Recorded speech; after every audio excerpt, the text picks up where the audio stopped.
Thank you all for coming. Good evening. My name is Edward Kim. And my name is Andrew Hong, and today we're going to be talking about medical adherence. Now, before I talk about medical adherence, I have to talk about our role as pharmacists. We're not pill counters and pill dispensers anymore. We have many more responsibilities other than dispensing pills. We have responsibilities such as counseling and adherence.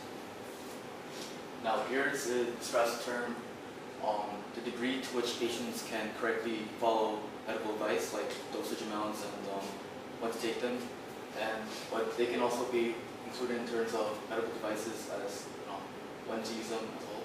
Now, the concordance describes the relationship between the patient and the healthcare provider, which in this case would be the pharmacist. And the change to make the term concordance rather than compliance it marks a great shift in how we want to help the patients, because studies have shown that when patients are given responsibility in making their own decisions as to how to take their medicine, that adherence will increase. So it's a big progress. Now, there are many benefits to adherence. One is self-explanatory. Patients who take their medications on time and in the right dosages get better faster. Another benefit of adherence is prevention of progression of disease. Now, if, say, a patient has strep throat and they're prescribed antibiotics, they take the antibiotics and they're feeling better, but they still have some left. If they don't take those antibiotics, the strep throat could regress, and the patient will be in a lot more trouble than they originally were. They could also save on healthcare costs. If the disease regresses, then the patient will have to visit the doctor more frequently. They may even have to go to the emergency room. And overall, it improves the quality of life for the patient.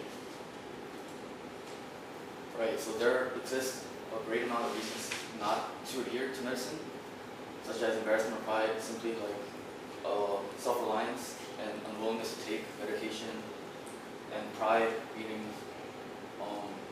people who refuse to rely on other means of getting better, who believe that their own body is better than medicine, who can do everything on their own. And I think we've all been there at that point where we've simply refused to take medicine just because we feel better, and we think of this as we don't need to take any more medicine, we're better now, we don't need any of it, but this is a severe problem.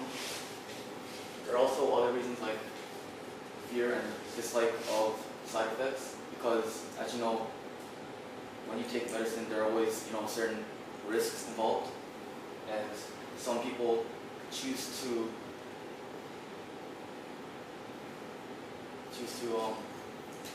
really use the effects as reasons not to take medicine. And there's no privacy to take medication, and there are misconceptions on the severity of their injuries and diseases. Now, there are involuntary costs, like reasons not to take them, including the cost, which means that sometimes the medicine is just too much for them to handle, so they simply don't take any. But this is a common misconception, because as studies have shown that even though patients may stop taking drugs, that they'll increasingly get worse and worse, and their condition will progress to the point where they have to be hospitalized again. They have to spend more money on emergency room visits, and in the end, more drugs. So, and there's also no access to pharmacies around maybe third world countries or in neighborhoods that aren't that safe. And a big reason is the complexity of the dosage amounts, and the information that the pharmacists provide to them are simply too complicated for them to handle, and they simply forget to take them, forget their instructions.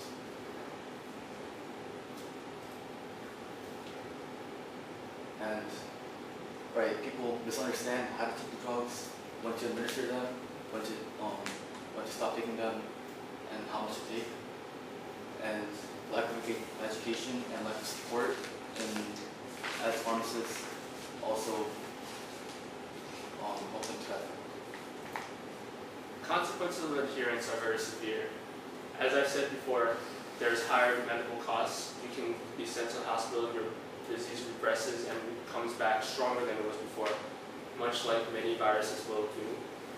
You have to visit the doctor more frequently because you won't get better since you're not taking your medications.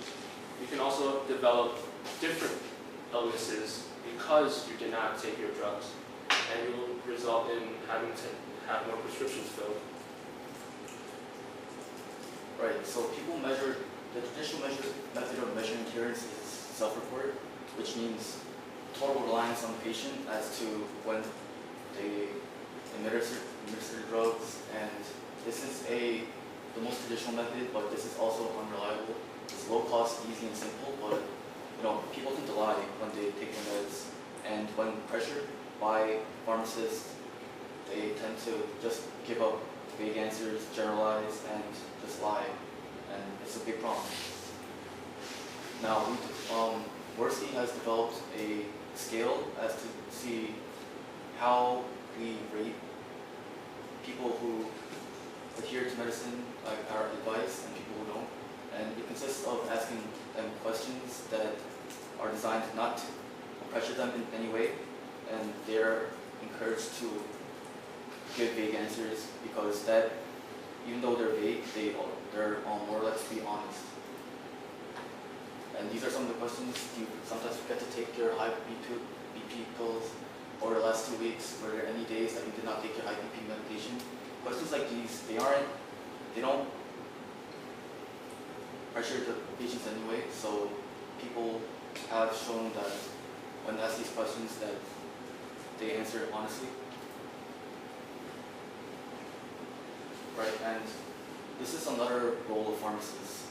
Like in the community, pharmacists can personally check up on patients to make sure they've been keeping up with the dosages, and this is a common misunderstanding because I know as an aspiring pharmacist that many of my colleagues and peers believe that pharmacists are simply pill pushers, and that is simply not the case. The pharmacist's role is constant monitoring from the start.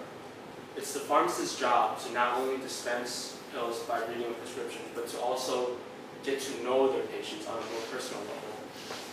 Physicians, specialists, and all those other doctors may not have time to get to know their patients because they're so busy with house calls, hospital calls, but pharmacists need to learn about their patients on a personal level. They need to develop almost as a friendship. If you know your best friend well, you should know your pharmacist just as well. Also, pharmacists should counsel adequately. Not only should they read the instructions on the bottle, they should wait for questions, ask whether or not the patient has questions, and instruct the patient on how to use them, and ensure that the patient understands how to use the drugs. There's also early alert. If a pharmacist knows their patients very well, they are more likely to be able to pick out which patients are more likely to forget to take their medications. Possible solutions for non-adherence are instructional videos that you can play while in the waiting areas while the patients are waiting for their drugs to be dispensed, development of better relationships, rewards programs. Some independent pharmacies have gone as far as to count 1 point for every prescription filled, and those points can be redeemed for prizes such as shampoos, soaps, food items, other small gifts. Automated telephone systems can be used as well. Though annoying, they can sometimes help that one single patient remember to take their medication. Easier to use medicinal regimen such as Z-Packs for azithromycin, antibiotic. The dosages are clearly labeled and grouped together based on when they should be taken. And we can also use more sustained release regimens, which will equate to fewer dosages and less frequent intake of medications, or specialized programs for specific illnesses such as diabetes, HIV and AIDS, or even high blood pressure. Some successful medical adherence programs are Optum. They identify those who potentially have high and low medical adherence level according to basic background information.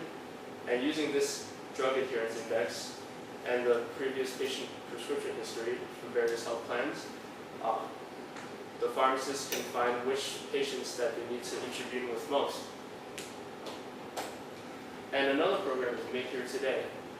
Patients who signed up for the program get regularly scheduled phone calls, basic progress reports, and are asked routine questions whether or not they need more medication, if they are taking them on time, what dosages they are taking at, and the medication is then shipped to the patient's homes free of charge. This practice has paid off, the loyalty is strong, and the client base is growing rapidly due to their tactics. Thank you.